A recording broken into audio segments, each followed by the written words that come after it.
сайдаас улаан яамны төлөвлөлөөс 3 асуулт асууя. За одоогийн байдлаар бас 9 аж ахуй нэгжүүд хятад руу мах экспортлох одоо ийм зөвшөөрлөө авсан явж байгаа гэх түрүү статистик тоо байсан.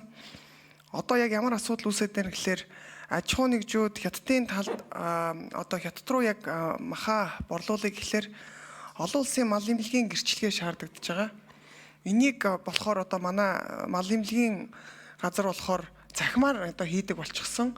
Гэтэл нөгөө захимаар нөгөө системэн дээрээ одоо бүртгүүлээд ингээд олон улсын мал эмнэлгийн гэрчлэгийг авъя гэхлээр захим дээр ачаалал үүснээс болоод аж ахуй нэгжүүд гэрчлэгээ авч чадахгүй гацаад энээс болоод нөгөө борлуулалтаа хийх асуудал удаашрж байгаа асуудлыг одоо энэ аж ахуй нэгжүүд тавиад эхэлсэн. Тэгэхээр энэний асуудлыг одоо яаж ирчимжүүлэх вэ? Тэр захим системийн одоо тэр гацж байгаа удаашрж байгаа асуудлуудыг энэ цөөхөн хэдэн компаниудын асуудлыг одоо даруй шийдэж өгөх боломж байна уу? За хоёрдугаарт Арабын одоо булангийн 6 улс руу одоогийн байдлаар 2 үйлдвэрүүд л халаал аргаар одоо мах борлуулах боломжтой зөвшөөрөл авсан байгаа. Трастред нөгөөх нэг дорндын махны компани байгаад байгаа. Ямар асуудал үүсч ирэхээр зөвшөөрлөө аваад одоо ингээд нөгөө хөрөнгө оруулалтаа халаал аргаар үйлдвэрээ байгуулад хөрөнгө оруулалтаа хийцэн мөртлөө бизнесийн нөгөө нэг одоо асуудал нь юу гэхээр нөгөө бизнесүүдтэйгээ одоо нэг ийм харилцаа тогтоогоод явах шаардлага байгаа.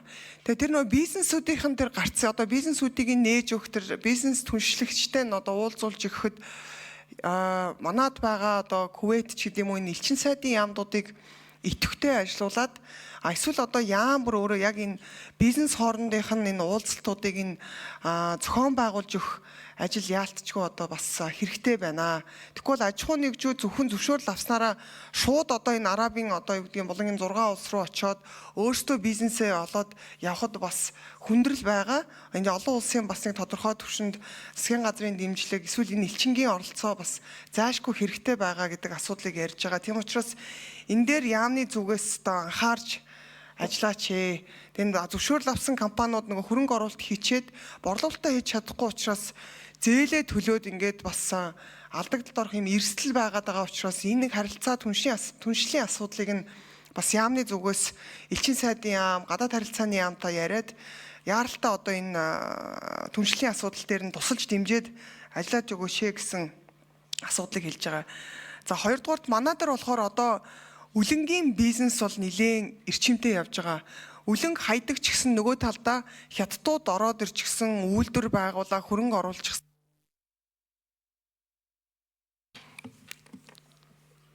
Манхиш гүцэж.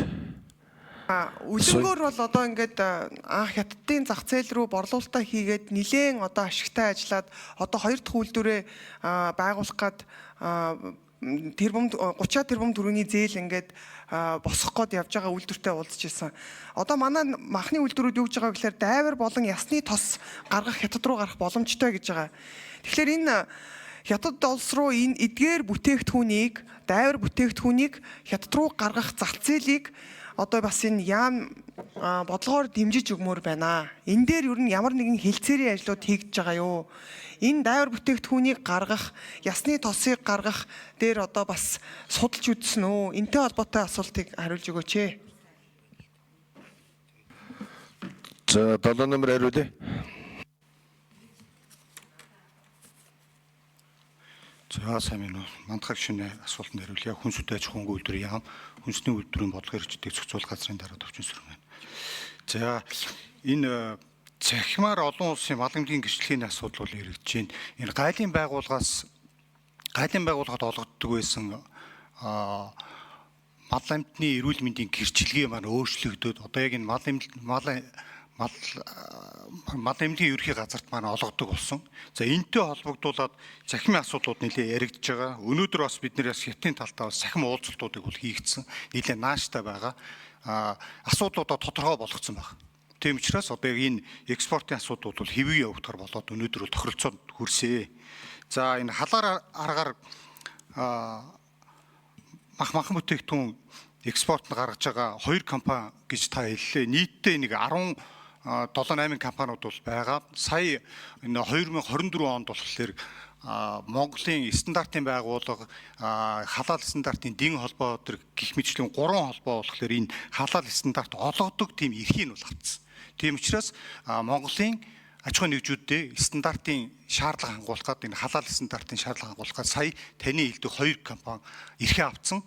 Бусад компаниуд нь бол энэ яг энэ халаалын стандарт нь урд нь авцсан байгаа. Тийм учраас нэг 17 аж ахуйн нэгжүүд одоо яг энэ чөлөөтэй экспортод бол гараа явж байгаа. За энэ дайвар бүтээгдэхүүний асуудлууд бол байна.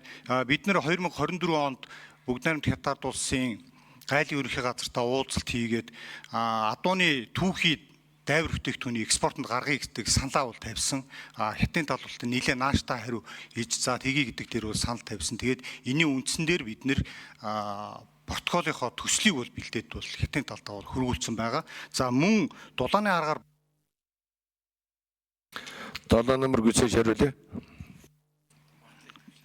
За мөн дулааны аргаар боловсруулсан үхэр хонь ямааны дайвар бүтээгдэхүүнийг экспортод гаргах гээд бас Хятадын талдаа бол тохирсон. Эхний байдлаар бол бид нар төслөө бол 20 цэрийнхаа протоколын төслийг бол хөрвүүлсэн байгаа. Гадаад харилцааны яамаараа дамжуулан хөрвүүлсэн байгаа. Хятадын тал болохоор судалж үзээд эргээд одоо хариу өгөх хугацаа нь одоо ингэ төгсөн байгаа. Тийм учраас энэ жилдээ бас энэ адууны махны дайвар энэ дулааны боловсруулалт хийгдсэн махан бүтээгдэхүүний дайврууд маань экспортод гарах боломжтой болох болов гэсэн тийм гойдлоготой бол байгаа. За манайх шин тодруулъя. Халаал аргаар одоо нөгөө үйлдвэрлэх стандарт гэж ярьсан. Гэтэ нэг одоо үйлдвэрлэгч нарын яриад байгаа нэг асуудал юм баггүй.